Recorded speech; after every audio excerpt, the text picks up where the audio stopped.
هل تعلم أن هناك طلابا ومعلمين يذهبون يوميا إلى المدرسة بالطائرة؟ هذا يحدث في اسكتلندا بين جزيرتين صغيرتين هما ويستراي وبابا ويستراي، اللتان لا يفصل بينهما سوى 2.7 متر فقط. أي مسافة يمكن قطعها مشيا خلال نصف ساعة تقريبا؟ قد تسأل: لماذا إذن يعتمد السكان على الطائرة بدلا من بناء جسر أو استخدام العبارات البحرية؟ الجواب بسيط: بناء جسر سيكون مكلفا للغاية ولا يتناسب مع عدد السكان القليل، إذ يعيش في ويستراي حوالي 500 شخص فقط، أما بابا ويستراي فلا يتجاوز عدد سكانها 95 شخصا.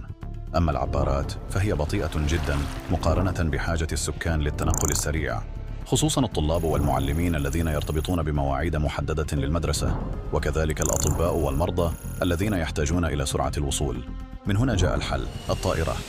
ومنذ عام 1967 تقوم طائرة صغيرة تحتوي على 8 مقاعد فقط برحلات يومية منتظمة بين الجزيرتين، لتتحول هذه الرحلة إلى شيء استثنائي عالميا.